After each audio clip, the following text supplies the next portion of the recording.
Good morning students.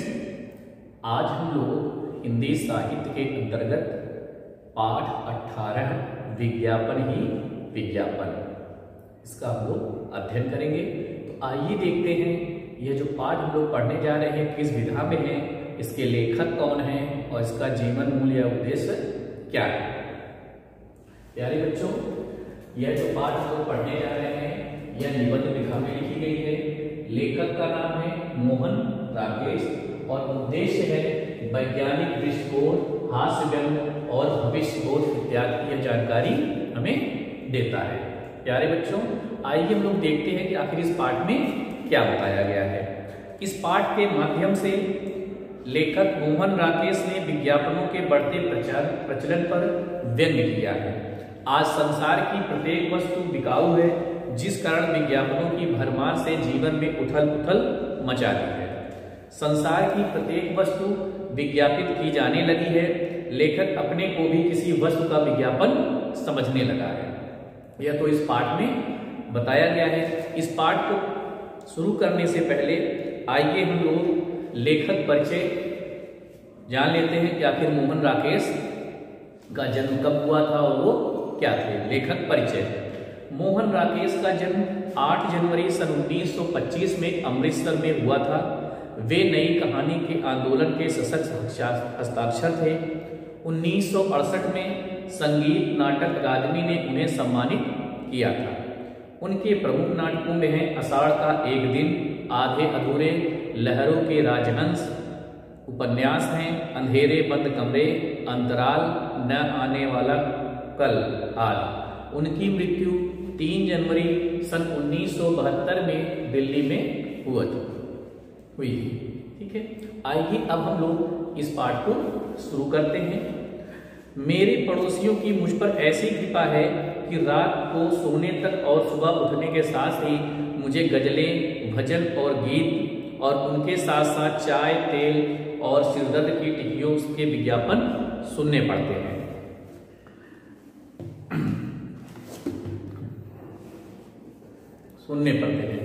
अब तो मुझे ये विज्ञापन सुनने की ऐसी आदत हो गई है कि अन्यत्र कहीं भी है मैं गालिब की गजल सुनता हूँ या सूरदास का भजन सुनता हूँ या कोई अच्छा सा गीत सुनता हूँ तो मेरे दिमाग में अपने आप ये शब्द गूंजने लगते हैं। क्या आपके सिर में दर्द रहता है? सिर दर्द से छुटकारा पाइए, एक गोली लीजिए और सिर दर्द गायब। तो विज्ञापन के बारे में यहाँ किस प्रकार से निबंध व्यंग्यात्मक के रूप में उन्होंने किया है। उन्होंने कहा कि मेरे पड़ोसियों की मुझ पर ऐसी कृपा है कि रात को सोने तक और सुबह उठने के साथ ही मुझे गजलें, भजन, गीत और उसके साथ साथ मुझे चाय, तेल और सिरदर्द के टिक्कियों का विज्ञापन सुनाई पड़ता है। अब तो मुझे यह विज्ञापन सुनने की ऐसी आदत हो गई है कि मैं कहीं पर भी अगर गालिब का गजल या सूरदास का भजन सुनता हूँ या कोई अच्छा सा गीत सुनता हूँ तो अचानक ही मेरे दिमाग में अपने आप ही यह शब्द गूंजने लगते हैं। क्या आपके सिर में दर्द रहता है? सिर दर्द से छुटकारा पाइए कि एक गोली लीजिए और सिर दर्द गायब।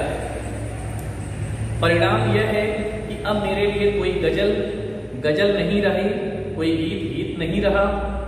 सब किसी न किसी चीज का विज्ञापन बन गए। दिन भर की ये गीत भरे विज्ञापन मेरा पीछा करते रहते हैं। पहले बहुत मीठे गले से रहना नहीं देश गिराना है कि लय और उसके तुरंत बाद क्या आपके शरीर में खुजली होती है? खुजली के बाद खुजली का नाश करने के लिए ये रामबाण औषधि। भगत कबीर क्या कर सकते हैं? खुजली कंपनी उनकी जिस रचना पर चाहे अपना मुंह चस्पा कर सकती है। कहने का मतलब यहाँ पर लेखक बता रहे हैं कि हम तो क्या है कि भजन सुनते रहते हैं, कोई गीत सुनते रहते हैं, तभी अचानक से विज्ञापन आ जाता है। क्या आपके सर में खुजली रहती है? खुजली का नाश करने के लिए एक रामबाण औषध है। तुरंत जो है वहां पर प्रचार आ जाता है, विज्ञापन आ जाता है। आखिर इसमें कबीरदास और सूरदास जैसे लोग क्या कर सकते हैं? खुजली कंपनी उसकी रचना पर चाहे अपने जिस प्रकार से मोहर चस्पा कर सकता है।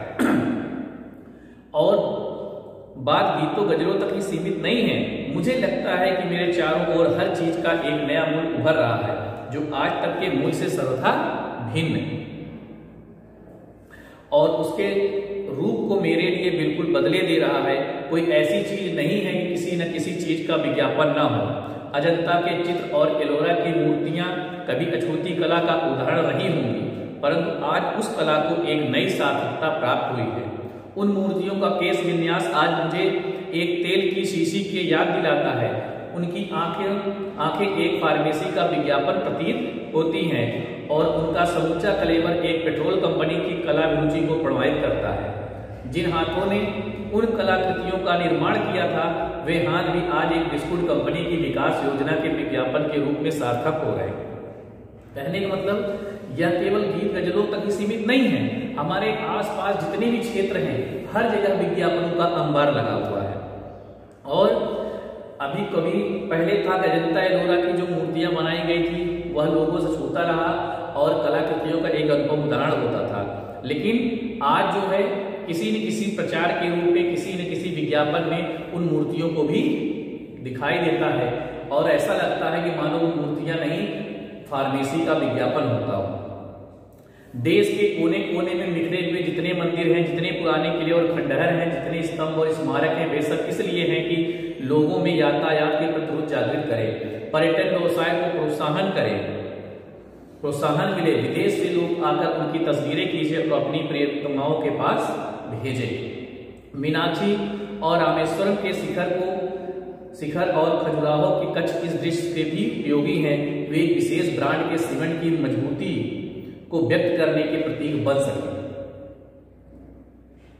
कश्मीर की सारी पार्वत्य सुषमा, वहां की नव युवतियां का भाव सौंदर्य, वहां के कारीगरों की दिन रात की मेहनत, ये सब इस बात को विज्ञापित करने के लिए कि सफेद रंग का वह शहद जो बंद डिब्बों में मिलता है सबसे अच्छा शहद है।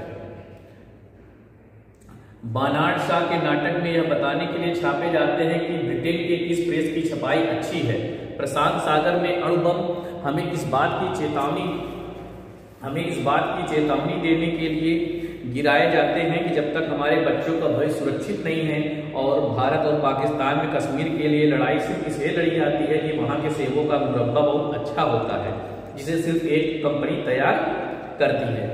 तो यहाँ पर देखा गया कि देश के कोने में जितने भी मंदिर हैं, पुराने किले हैं, खंडहर हैं, स्तंभ हैं, वह सब इसलिए है कि उसका हम लोग विज्ञापन देते हैं जिससे पर्यटन को बढ़ावा मिले।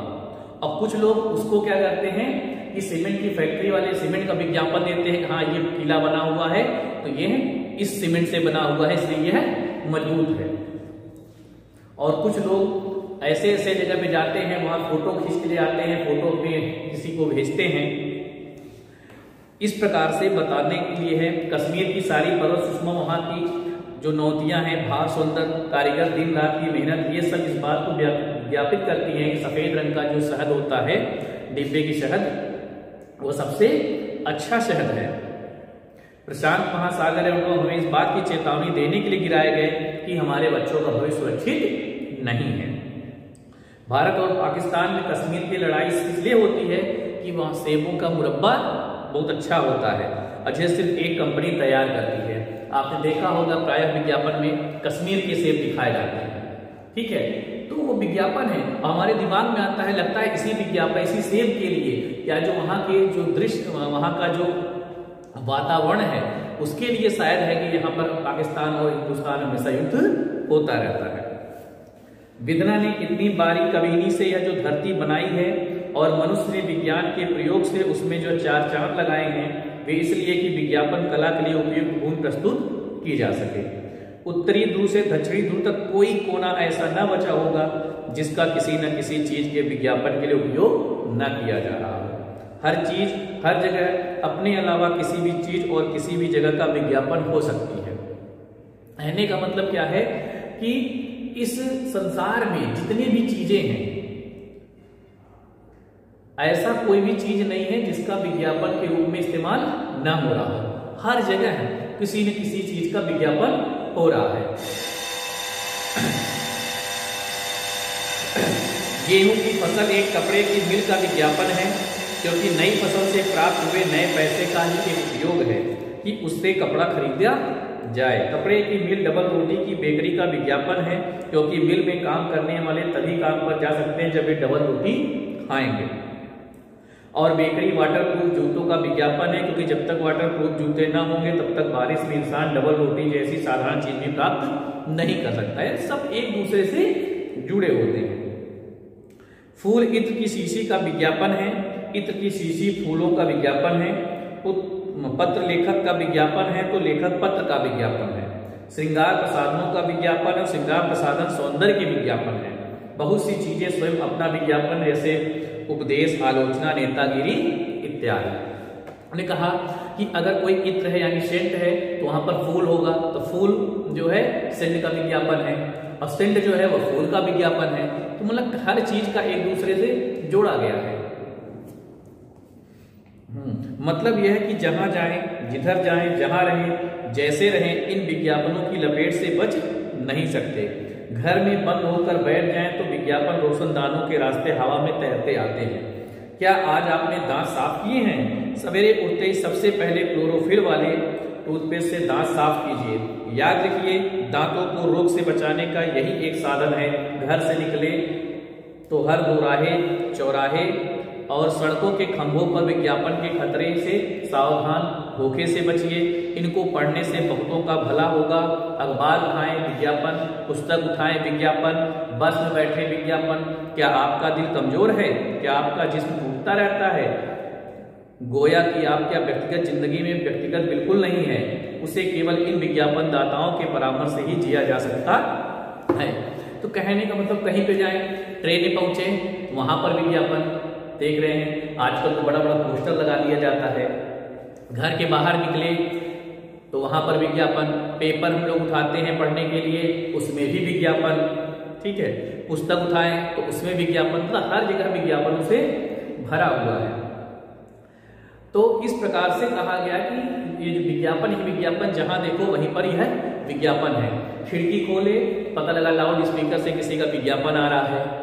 हाँ, कोई प्रचार करता है, अपनी गाड़ी लेके जा रहा है, लाउड स्पीकर लगा के अपना प्रचार कर रहा है। तो प्यारे बच्चों, इस प्रकार से आपने देखा कि कैसे किस तरह से यह विज्ञापनों के बारे में मोहन राकेश ने बताया था। प्यारे बच्चों, आज के लिए हम यहीं पर इस पाठ को समाप्त करते हैं। इसका जो दूसरा पार्ट होगा हम लोग नेक्स्ट वीडियो में देखेंगे। तो आज के लिए इतना ही। धन्यवाद।